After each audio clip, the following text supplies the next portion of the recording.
ಗೌರವಾನ್ವಿತ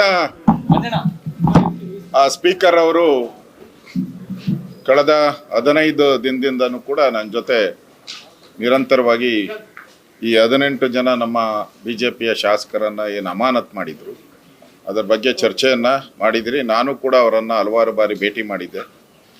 ನಾನು ಇದರ ಬಗ್ಗೆ ವಿಚಾರವಾಗಿ ಮುಖ್ಯಮಂತ್ರಿಗಳ ಗಮನಕ್ಕೂ ತಂದೆ. ಅದೇ ರೀತಿ ಮಾನ್ಯ ಎಚ್ ಕೆ ಪಾಟೀಲ್ ಅವರು ಕಾನೂನು ಸಚಿವರು ಅವ್ರ ಜೊತೆನೂ ಕೂಡ 2 ಬಾರಿ ಮಾತಾಡಿದ್ದೀವಿ. ನಾನು ಹೇಳಿದೆ, ವಿಧಾನಸಭೆ ಅನ್ನೋವಂಥದ್ದು ಆಡಳಿತ ಪಕ್ಷ ಮಾತ್ರ ಇದ್ದರೆ ಅದು ವಿಧಾನಸಭೆ ಆಗಲ್ಲ, ವಿರೋಧ ಪಕ್ಷನೂ ಅಷ್ಟೇ ಪ್ರಮುಖ.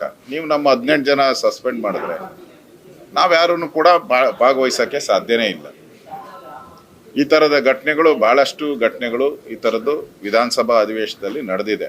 ಅದರಿಂದ ನಮ್ಮ ಶಾಸಕರು ಏನು ಅವತ್ತು ಸ್ಪೀಕರ್ ಪೀಠದತ್ತ ಹೋಗಿದ್ದಾರೆ, ಅದಕ್ಕೆ ಈಗಾಗಲೇ ವಿಷಾದ ವ್ಯಕ್ತ ಮಾಡಿದ್ದಾರೆ.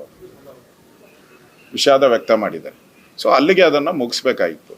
6 ತಿಂಗಳು ಸಸ್ಪೆಂಡ್ ಮಾಡೋವಂಥದ್ದು ಅದು ಒಳ್ಳೆಯ ಕ್ರಮ ಅಲ್ಲ. ಮುಂದೆ ಬರೋವಂಥ ಎಲ್ಲರೂ ಕೂಡ ಇದನ್ನೇ ದಾರಿಯನ್ನು ಹೋಗ್ತಾರೆ. ಮುಂದೆ ಬರೋರು ಯಾರೇ ಸ್ಪೀಕರ್ ಇದ್ದರೂ ಕೂಡ ಇದೇ ದಾರಿಗೆ ಹೋದರೆ ವಿಧಾನಸಭೆ ಅಧಿವೇಶನನೇ ನಡೆಯುವಂಥದ್ದು ಕಷ್ಟ ಆಗ್ತೈತೆ. ಅವಾಗ ರೂಲಿಂಗ್ ಪಾರ್ಟಿ ಒಂದೇ ಅಧಿವೇಶನ ನಡೆಸಬೇಕಾಗ್ತದೆ. ಎಲ್ಲ ವಿಚಾರವಾಗಿ ಸವಿಸ್ತಾರವಾಗಿ 1 ಗಂಟೆಗಳ ಕಾಲ ಚರ್ಚೆ ಮಾಡಿದಿರಿ. ಮಾನ್ಯ ಮುಖ್ಯಮಂತ್ರಿಗಳು ಪಾಸಿಟಿವ್ ಆಗಿ ಇಲ್ಲ, ಇದು ವಿಧಾನಸಭೆ ಅಧಿವೇಶನ ಸುಸೂತ್ರವಾಗಿ ನಡಿಬೇಕು, ಈ ಥರದ ಘಟನೆ ನಡೆದಿದೆ, ಅದರಿಂದ ಈಗಾಗಲೇ ಅವರು ಕೂಡ ವಿಷಾದ ವ್ಯಕ್ತ ಮಾಡಿರೋದ್ರಿಂದ ಇಲ್ಲಿಗೆ ಅದನ್ನು ಮುಕ್ತಾಯ ಮಾಡಬೇಕು ಅಂತೇಳಿ ಸಭಾನಾಯಕರಾದಂಥ ಸನ್ಮಾನ್ಯ ಸಿದ್ದರಾಮಯ್ಯನವರು ಮಾತಾಡಿದ್ದಾರೆ. ಅದೇ ರೀತಿ ಡಿ ಕೆ ಶಿವಕುಮಾರ್ ಅವರು ಮಾತಾಡಿದ್ದಾರೆ. ಅದೇ ರೀತಿ ಲಾ ಮಿನಿಸ್ಟ್ರು ಕೂಡ ಮಾತಾಡಿದ್ದಾರೆ. ಮತ್ತು ನಮ್ಮ ಸ್ಪೀಕರ್ ಅವರು ಕೂಡ ಅವರು ಹಜ್ ಯಾತ್ರೆಗೆ ಹೋಗ್ತಾ ಇದ್ದಾರೆ. ನಾಳೆಯಿಂದ ಹಜ್ ಯಾತ್ರೆಗೆ ಹೋಗ್ತಾ ಇದ್ದಾರೆ. ಅವ್ರು ಬರೋದು ಇನ್ನು ಭಾಳ ದಿನ, ಒಂದು 15 ದಿನ ಆಗ್ಬೋದು ಅನ್ನೋ ಗೊತ್ತಿಲ್ಲ. ಆ ದೃಷ್ಟಿಯಿಂದ ಎಲ್ಲ ನಮ್ಮ ಗೌರವಾನ್ವಿತ ಸದಸ್ಯರು ಈಗಾಗಲೇ ಕೆಲವರು ಭಾಗವಹಿಸ್ತಾ ಇದ್ದಾರೆ ಕಮಿಟಿಯಲ್ಲಿ, ಕೆಲವರು ಭಾಗವಹಿಸ್ತಾ ಇಲ್ಲ. ಮತ್ತು ಈಗಾಗಲೇ ಸ್ಟಡಿ ಟೂರ್ಸ್ ಅಂತ ಎಲ್ಲ ಕಡೆ ಫಿಕ್ಸ್ ಆಗಿದೆ, ಅದಕ್ಕೂ ಕೂಡ ಯಾರು ಹೋಗ್ತಾನೆ ಇಲ್ಲ.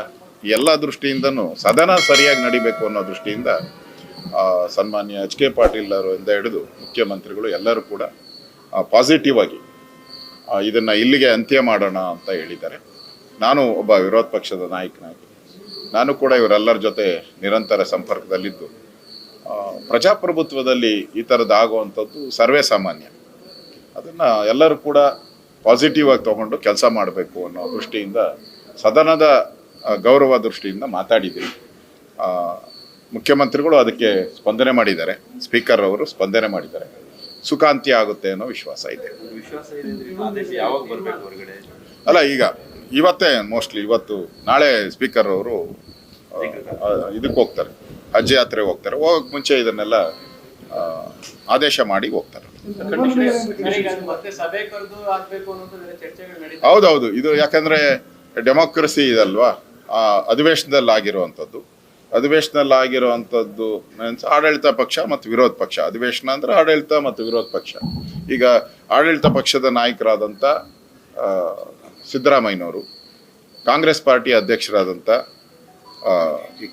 ಡಿ ಕೆ ಶಿವಕುಮಾರ್ ಅವರು, ಉಪಮುಖ್ಯಮಂತ್ರಿಗಳು, ಲಾ ಮಿನಿಸ್ಟ್ರು, ಸ್ಪೀಕರ್ ಅವರು, ಡೆಪ್ಟಿ ಸ್ಪೀಕರ್ ಅವರು, ವಿರೋಧ ಪಕ್ಷ, ನಾವೆಲ್ಲ ಇದ್ದ ಮೇಲೆ BSc ಮೀಟಿಂಗಲ್ಲಿ ನಾವೇನು ತೀರ್ಮಾನ ಮಾಡ್ತೀರೋ ಅಧಿವೇಶನದಲ್ಲಿ ಅದೇ ನಡೆಯುವಂಥದ್ದು. ಹಾಗೆ ಅದೃಷ್ಟ ಅಂದರೆ ಇಡೀ ಸದನದ ಮೀಟಿಂಗ್ ಆದಂಗೆ ಇವತ್ತು. ಆ ದೃಷ್ಟಿಯಿಂದ ಮುಂದೆ ಏನಾನ ಇದ್ದರೆ ಆ ಥರ ಕಾನೂನು ತೊಡಕುಗಳಿದೆ, ಅದನ್ನು ರ್ಯಾಟಿಫಿಕೇಷನನ್ನು ವಿಧಾನಸಭೆ ಒಳಗಡೆ ರ್ಯಾಟಿಫಿಕೇಷನ್ ಮಾಡ್ಕೊಳೋವಂಥದ್ದಕ್ಕೂ ಅವಕಾಶ ಇದೆ. ಅದರಿಂದ ಇದೇನು ಕಾನೂನು ವಿರುದ್ಧ ಏನಲ್ಲ. ಅದರಿಂದ ಸಕಾರಾತ್ಮಕವಾಗಿ ಮುಖ್ಯಮಂತ್ರಿಗಳು ಮತ್ತು ಸ್ಪೀಕರ್ ಅವರು ಸ್ಪಂದನೆ ಮಾಡಿದ್ದಾರೆ. ಈ ಒಂದು ಆದೇಶ ಏನು ಮಾಡಿದ್ದಾರೆ ಅದನ್ನು ವಾಪಸ್ ಪಡೆಯುವಂಥದ್ದು ಆಗಿದೆ ಅಂತ ವಾಪಸ್ ಪಡೆಯುವಂಥದ್ದಕ್ಕೆ ಸಕಾರಾತ್ಮಕವಾಗಿದ್ದಾರೆ. ಅಧಿಕೃತವಾಗಿ ಸ್ಪೀಕರ್ ಅವರು ಹೇಳಬೇಕು, ಪಾಸಿಟಿವ್ ಆಗಿದ್ದಾರೆ. ಎಲ್ಲರೂ ಕೂಡ ಮಾತಾಡಿದ್ರು, ಎಲ್ಲರೂ ಕೂಡ ಪಾಸಿಟಿವ್ ತೆಗಿಬೇಕು ಅನ್ನೋ ದೃಷ್ಟಿ ಹೇಳಿರೋದ್ರಿಂದ ನನಗೆ ವಿಶ್ವಾಸ ಇದೆ. ಲೇಟೆಸ್ಟ್ ಹಾಗೂ ಇಂಟ್ರೆಸ್ಟಿಂಗ್ ಸುದ್ದಿಗಳಿಗಾಗಿ ಬಾಸ್ ಟಿವಿ ಕನ್ನಡ ಚಾನೆಲ್ನ ಸಬ್ಸ್ಕ್ರೈಬ್ ಮಾಡಿ. ಹಾಗೆಯೇ ಬೆಲ್ ಐಕಾನ್ ಪ್ರೆಸ್ ಮಾಡಿ. ಇದರ ಜೊತೆಗೆ ಫೇಸ್ಬುಕ್, ಇನ್ಸ್ಟಾಗ್ರಾಮ್, ಎಕ್ಸ್ನಲ್ಲೂ ಮಿಸ್ ಮಾಡದೆ ಫಾಲೋ ಮಾಡಿ.